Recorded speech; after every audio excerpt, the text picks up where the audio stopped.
Hello everyone, hope you all are doing good. So ನಾನು ಸೇವಂತಿಗೆ ಹೂವಿನ ಬಗ್ಗೆ ಅಪ್ಡೇಟ್ಸ್ನ ಕೊಡ್ತಾ ಇರ್ತೀನಿ ಅಂತ ಹೇಳಿದೆ. ಆ್ಯಂಡ್ ಫಸ್ಟಿನ ಹಾರ್ವೆಸ್ಟ್ ಮಾಡಿದ್ದು, ಆಮೇಲೆ ಮಾರ್ಕೆಟ್ಗೆ ಹಾಕಿದ್ದೆಲ್ಲ ವೀಡಿಯೋಸ್ನ ಹಾಕಿದ್ದೀನಿ, ಪ್ಲೀಸ್ ಹೋಗಿ ಚೆಕ್ ಮಾಡಿ. ಆ್ಯಂಡ್ ನಾನು ನಿಮ್ಗೆ ಹೇಳಿದ್ದೆ ಎಷ್ಟಕ್ಕೆ ಬಂತು ಆ್ಯಂಡ್ ಎಷ್ಟಕ್ಕೆ ಮಾರಿದ್ವಿ ನಾವು ಅಂತ ಎಲ್ಲ ನಾನು ನಿಮ್ಗೆ ಅಪ್ಡೇಟ್ಸ್ ಕೊಡ್ತೀನಿ ಅಂತ. ಆ್ಯಂಡ್ ನಾವು ಫಸ್ಟ್ ದಿನ ಹಾರ್ವೆಸ್ಟ್ ಮಾಡಿದಾಗ ನಮಗೆ ಸಿಕ್ಕಿದ್ದು 26 kg ಅಷ್ಟೇ, ಬಿಕಾಸ್ ಅದು ಫಸ್ಟ್ ದಿನ ಹಾರ್ವೆಸ್ಟ್ ಅದಕ್ಕೆ.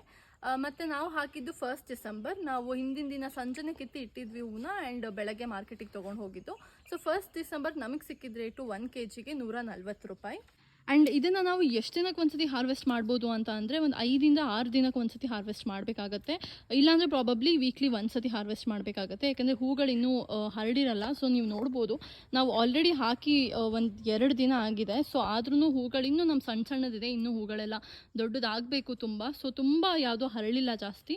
ಸೊ ಅದಕ್ಕೆ ಒಂದು ವಾರಕ್ಕೆ ಒಂದ್ಸತಿ ಹಾರ್ವೆಸ್ಟ್ ಮಾಡೋದು ಒಳ್ಳೆಯದು.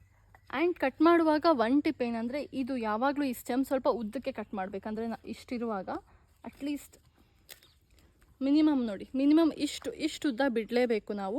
ಯಾಕಂದರೆ ಅವ್ರು ಡೆಕೋರೇಷನ್ಗೆ ಯೂಸ್ ಮಾಡ್ತಾರೆ ಈ ಹೂವುಗಳನ್ನ. ಸೊ ಡೆಕೋರೇಷನ್ಗೆ ಅವ್ರಿಗೆ ಯೂಸ್ ಆಗಲಿ ಅಂತ. ಆಮೇಲೆ ಕಟ್ಟಕ್ಕೆ ಯೂಸ್ ಮಾಡುವಾಗ ಕೂಡ ಸ್ಟೆಮ್ ಉದ್ದ ಇರಬೇಕು ಅಂತ. ಆ್ಯಂಡ್ ಒನ್ ಮೋರ್ ಅಡ್ವಾಂಟೇಜ್ ಏನು ಅಂದರೆ, ನಮಗೆ ತೂಕ ಜಾಸ್ತಿ ಬರುತ್ತೆ ರೈತರಿಗೆ. ಸೊ ಅದು ಒಂದು ಕಾರಣಕ್ಕೆ ಈ ಸ್ಟೆಮ್ನ ಯೂಶಲಿ ಹೂವಿನ ಮಾರ್ಕೆಟಲ್ಲೂ ಹೇಳ್ತಾರೆ, ಈ ಸ್ಟೆಮ್ನ ಉದ್ದ ಕಟ್ ಮಾಡ್ಕೊಂಡು ಬನ್ನಿ ಅಂತ. ಸೊ ಸ್ಟೆಮ್ನ ಯಾವಾಗಲೂ ಉದ್ದಾನೇ ಕಟ್ ಮಾಡಿ. ಸೊ ಇದಾಗಿತ್ತು ಇವತ್ತಿನ ಅಪ್ಡೇಟ್. ಇನ್ನೂ ಹೆಚ್ಚು ಮಾಹಿತಿನ ಕೊಡ್ತಾ ಇರ್ತೀನಿ. ಅಲ್ಲಿವರೆಗೂ ಸ್ಟೇ ಟ್ಯೂನ್ಡ್.